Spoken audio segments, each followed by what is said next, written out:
December 7, 1941. The waters of Pearl Harbor churned with flame and chaos as Admiral Isoroku Yamamoto's carefully orchestrated strike unfolded exactly as planned. In Tokyo, naval strategists celebrated what they believed was a masterstroke that would cripple American naval power for years. What they failed to notice in their euphoria was that the American submarine base at Pearl Harbor remained virtually untouched, its fuel reserves intact, its repair facilities operational, and 21 fleet submarines ready for immediate deployment. The Japanese High Command had just made the most catastrophic oversight of their entire strategic planning. Before we dive into this story, make sure to subscribe to the channel and tell me in the comments where you're watching from. It really helps support the channel. Over the next 4 years, a force of American submarines that never exceeded 52 vessels in the Pacific at any given time would accomplish what no surface fleet could achieve. They would systematically dismantle Japan's ability to wage industrial conflict, starving an island nation of the resources it needed to survive. This is the story of how 30 submarines at a time managed to terrify Japanese admirals more than any conventional naval threat they had ever faced, and how the lessons learned from this undersea campaign continue to shape strategic thinking in the Pacific to this day. Vice Admiral Takeo Takagi stood at the window of his office in Yokosuka Naval Base in the spring of 1942, studying reports that troubled him deeply. The numbers simply did not add up. Japan had achieved stunning victories across the Pacific, capturing resource-rich territories from the Dutch East Indies to Burma.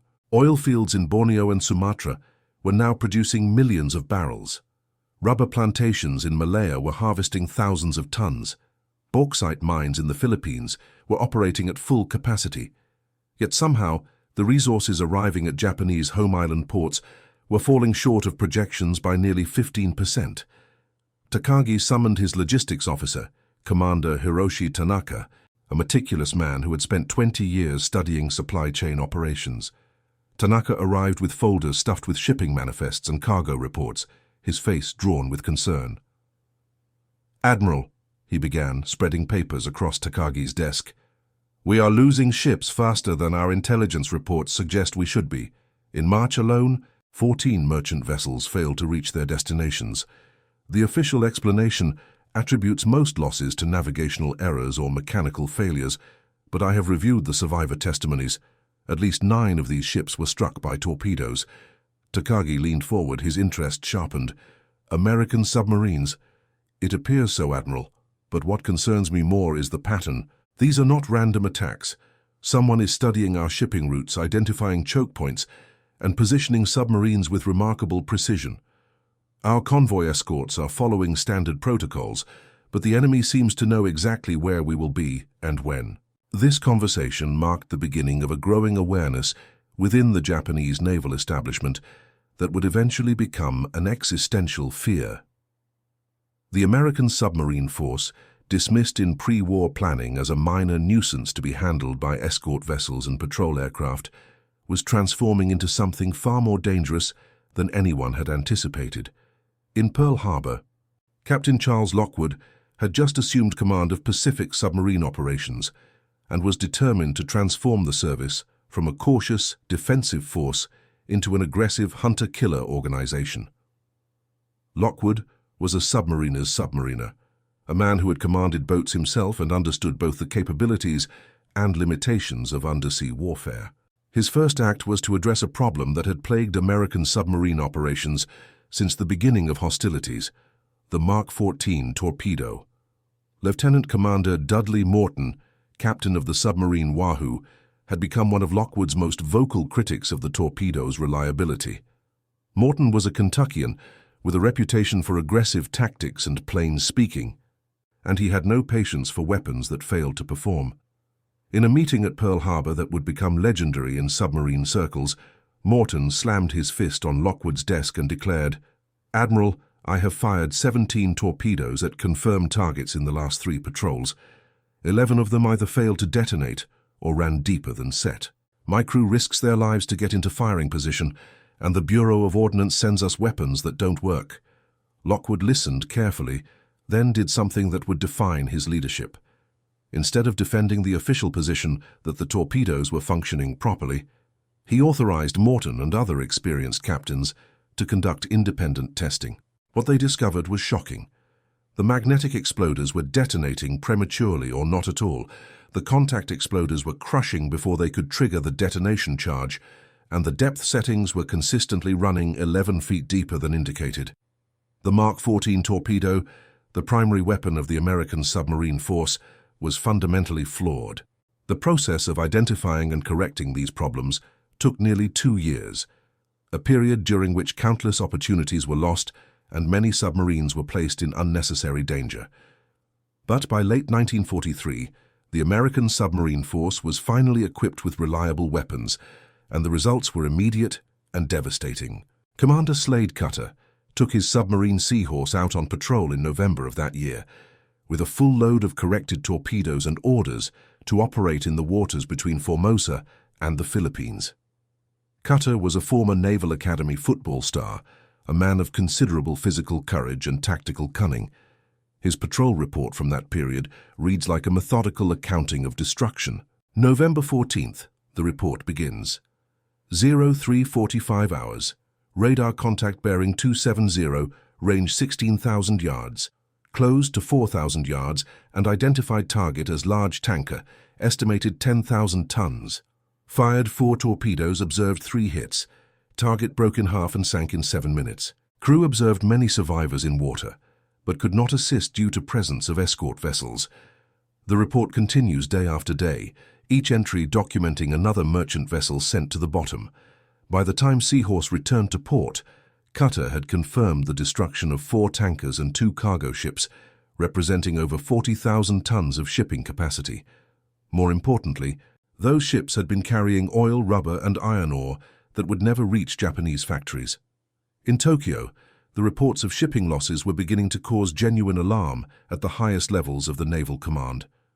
Admiral Osami Nagano, Chief of the Naval General Staff, convened a special meeting in January of 1944 to address what he called the submarine crisis.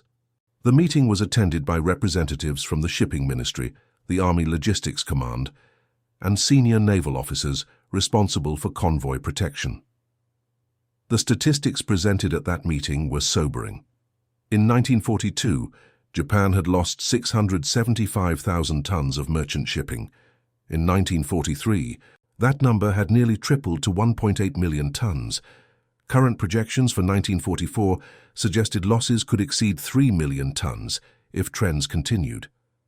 Japan had begun the conflict with approximately 6 million tons of merchant shipping capacity. At the current rate of attrition, the merchant fleet would be effectively eliminated within 2 years. Captain Atsushi Oi, one of the Navy's leading experts on escort operations, delivered a presentation that would later be recognized as prophetic. "Gentlemen," he began, "we are facing a crisis that threatens our ability to continue this conflict regardless of what happens in surface engagements.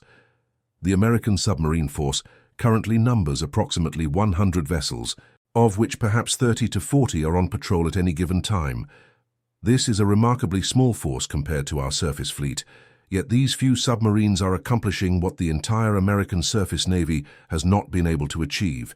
They are severing our supply lines." Oi went on to describe the fundamental problem facing Japanese anti-submarine efforts. The American submarines were operating with increasing sophistication, using intelligence derived from what appeared to be excellent code-breaking capabilities. They were positioned precisely along shipping routes, often lying in wait at choke points where convoys were forced to concentrate, and they were attacking with weapons that had become devastatingly reliable. "Our escort forces are inadequate," Oi continued. "We have prioritized the construction of fleet combatants over escort vessels. Our convoy commanders lack proper training and equipment. Our depth charges are insufficient in both quantity and capability. And perhaps most critically, we have not developed the coordination between air and surface assets necessary to effectively prosecute submarine contacts."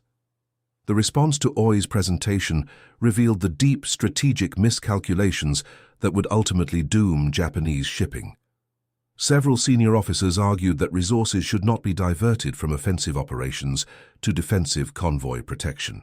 Others insisted that the shipping losses were exaggerated or could be offset by captured tonnage from conquered territories. The meeting ended without any fundamental change in policy. Meanwhile, thousands of miles away in Pearl Harbor, Captain Lockwood was implementing innovations that would make the submarine campaign even more effective. One of his most important decisions was the establishment of what he called lifeguard duty for submarines operating near Japanese home islands. These submarines would position themselves to rescue downed American airmen during bombing raids, a humanitarian mission that had an unexpected tactical benefit. It put submarines exactly where shipping traffic was most concentrated. Lieutenant Commander Eugene Fluckey, commanding the submarine Barb, became one of the most successful practitioners of this dual-role mission. Fluckey was an unconventional thinker who constantly sought new ways to increase his effectiveness. During one patrol in the summer of 1944, while on lifeguard station near the Japanese coast, Fluckey identified a convoy of merchantmen moving through waters that had been considered too shallow and too well protected for submarine operations. The conventional wisdom said we couldn't operate in those waters, Fluckey later recalled. The depths were less than 100 feet in places, which meant we couldn't dive deep to escape detection. But I realized that the Japanese believed the same thing, which meant they weren't expecting us. Sometimes the most dangerous place is actually the safest because nobody thinks you'll be there. Fluckey took Barb into those shallow waters on the surface at night, using the darkness and his superior radar to locate and attack the convoy. In a single engagement lasting less than 2 hours, he destroyed 3 merchant vessels and damaged 2 others, then escaped through waters so shallow that his submarine's keel was scraping mud. His patrol report became required reading at the submarine school, an example of the aggressive thinking that was transforming the campaign. By the middle of 1944, the effects of the submarine campaign were becoming visible throughout Japanese society. Fuel rationing had been implemented, affecting everything from military operations to civilian cooking. Steel production was falling as iron ore shipments declined. Aircraft factories were beginning to experience shortages of aluminum, rubber, and other essential materials. And perhaps most critically, food imports were dropping at a time when domestic agricultural production could not meet the needs of the population. In the city of Osaka, factory manager Kenji Watanabe documented the growing crisis in his personal diary. "Today we received only 60% of our scheduled steel allocation," he wrote in August of 1944. "The plant foreman tells me that several ships carrying ore from Manchuria have failed to arrive. We have been instructed to reduce production accordingly, but how can we meet our quotas for aircraft parts if we have no steel to work with? I fear we are being strangled slowly, and there is nothing we can do about it." Watanabe's diary entries over the following months paint a picture of progressive deterioration. By October, his factory was operating at half capacity. By December, it was working only 3 days per week due to material shortages. By February of 1945, the factory had been converted to repair work because there were insufficient raw materials for new production. This pattern was repeated across Japanese industry. The submarine campaign was not destroying Japan's industrial capacity directly, but it was starving that capacity of the inputs it needed to function. It was a form of strategic pressure that was arguably more effective than direct bombardment, because it was systematic, relentless, and almost impossible to counter. Admiral Somu Toyoda, who assumed command of the combined fleet in May of 1944, inherited a situation that was already becoming desperate. Toyoda was a realist who understood that Japan's strategic position was deteriorating rapidly, and he identified the submarine threat as one of the primary causes. In a memorandum to the Naval General Staff, he wrote words that would have been unthinkable just 2 years earlier. "The enemy submarine campaign is inflicting damage that exceeds our capacity to replace. Our shipping losses in the first 5 months of this year have already surpassed the total for all of 1943. At the current rate of attrition, we will lose the ability to import essential materials within 12 months. This will result in the collapse of war production regardless of the outcome of fleet engagements. I must emphasize that we face this crisis from a force of no more than 30 to 40 submarines operating in our waters at any given time. The implications of this fact deserve the most serious consideration. Toyota's warning went largely unheeded. The Japanese naval establishment remained focused on the decisive fleet battle that they believed would turn the tide of the conflict. Resources continued to flow toward battleship and aircraft carrier construction rather than escort vessels. Training programs for anti-submarine warfare remained inadequate, and the shipping losses continued to mount. In September of 1944, the submarine Archerfish, commanded by Commander Joseph Enright, was on patrol in waters near the Japanese home islands when radar detected an unusually large contact. Enright closed to investigate and discovered a massive vessel that he initially could not identify. It was larger than any aircraft carrier he had ever seen, escorted by destroyers that were clearly providing maximum protection for something of extraordinary value. The vessel was the Shinano, the largest aircraft carrier ever built, a converted battleship hull that represented one of Japan's most ambitious naval construction projects. Shinano was on its maiden voyage, being moved from the shipyard where it had been built to another facility, where its fitting out would be completed. The Japanese High Command believed the transfer route was safe, that American submarines would not be operating so close to the home islands in waters that were heavily patrolled. Enright maneuvered Archerfish into firing position through a combination of skill and luck, overcoming the destroyer screen through patience and precise calculation. At 3:17 in the morning on November 29th, he fired 6 torpedoes at the massive target. 4 struck home, and within 8 hours, Shinano had sunk, taking over 1,000 crew members with it. It was the largest warship ever destroyed by a submarine, a symbolic demonstration of the submarine force's capability that reverberated through the Japanese naval establishment. The loss of Shinano was a psychological blow that exceeded its material significance. If a single submarine could destroy Japan's largest and most modern aircraft carrier in home waters, then nothing was safe. The fear that Captain Oi had warned about was becoming reality. Japanese admirals were indeed more concerned about 30 American submarines than they were about surface threats many times larger. Commander Lawson Ramage of the submarine Pasha exemplified the aggressive spirit that Lockwood had cultivated. During a patrol in July of 1944, Ramage encountered a large convoy in the Luzon Strait and made a decision that would earn him the Medal of Honor. Rather than attacking from a safe distance and withdrawing, he drove Pasha directly into the middle of the convoy on the surface at night, firing torpedoes in all directions while dodging between merchant ships and escorts. I could see ships all around me, some of them so close I could have hit them with a heaved line, Ramage recalled later. The escorts were firing at me, but they couldn't depress their guns low enough to hit us, and they were afraid of hitting their own ships. It was the most dangerous thing I ever did, but it was also the most effective. We destroyed or damaged 8 ships in that one engagement.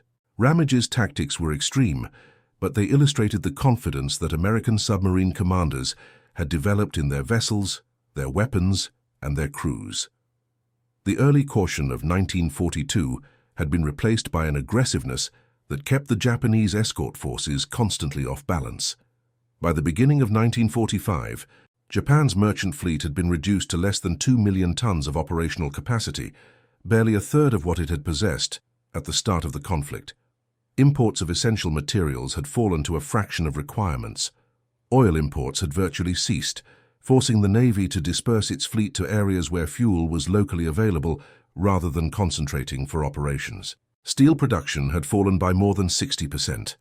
Aluminum production was down by half, and the rice harvest, dependent on imported fertilizers, was declining steadily. Admiral Kantaro Suzuki, who became Prime Minister in April of 1945, later reflected on the strategic situation that faced him when he took office. "I knew immediately that we could not continue the conflict much longer," he said. "Our industries were paralyzed for lack of materials. Our military forces were dispersed for lack of fuel. Our people were hungry for lack of food. All of this was the result of the destruction of our merchant shipping. The American submarines had achieved what their surface fleet and their bombers could not achieve alone. They had made it impossible for Japan to function as a nation at conflict." The statistics of the submarine campaign tell a story of systematic destruction. American submarines destroyed over 5 million tons of Japanese merchant shipping during the conflict, more than 55% of all merchant losses. They also destroyed approximately 190 combat vessels, including 1 battleship, 8 aircraft carriers, and 11 cruisers.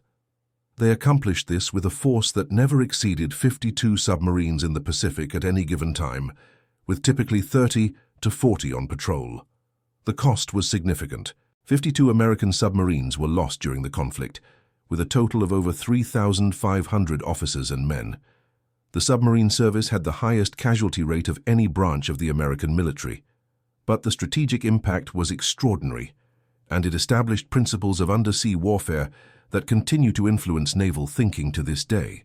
Lieutenant Commander Richard O'Kane, captain of the submarine Tang, and the most successful American submarine commander of the conflict, with 33 confirmed ships, survived the accidental destruction of his own boat when one of his torpedoes circled back and struck Tang. Rescued by the Japanese and held as a prisoner until the end of hostilities, O'Kane later wrote about the strategic significance of submarine warfare.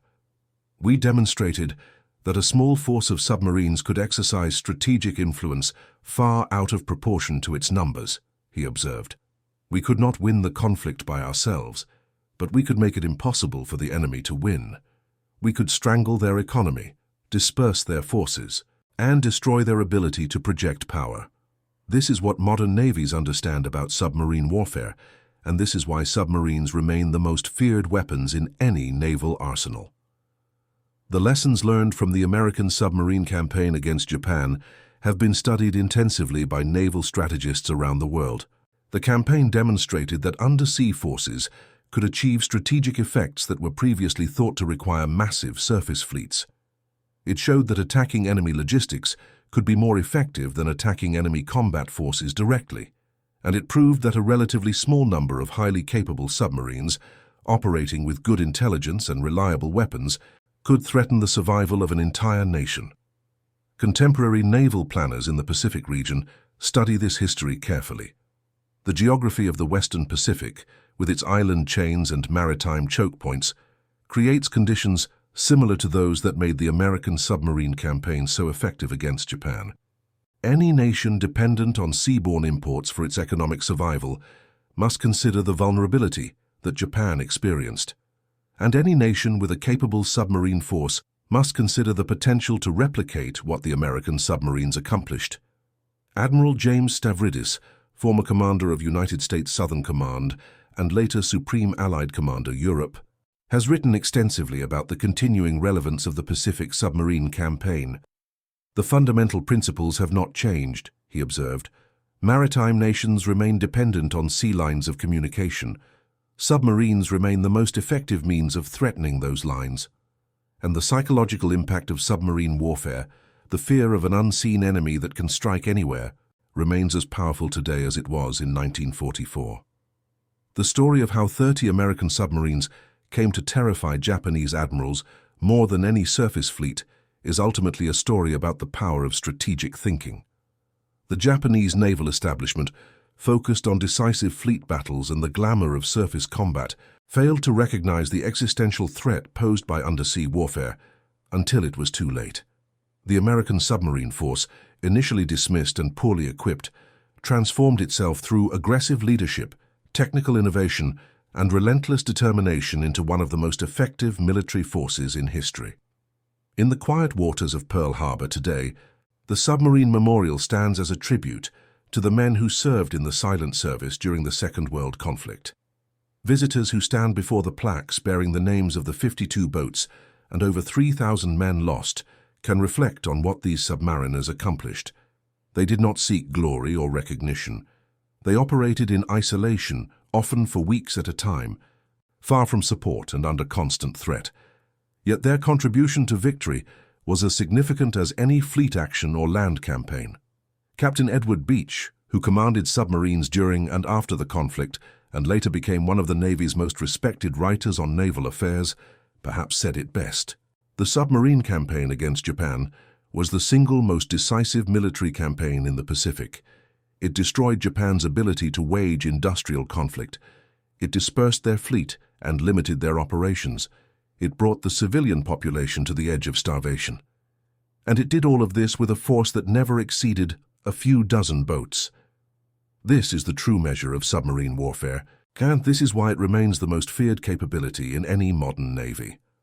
As the sun sets over the Pacific today, submarines from multiple nations patrol waters that Japanese merchant ships once traveled, carrying resources that were essential to Japan's survival.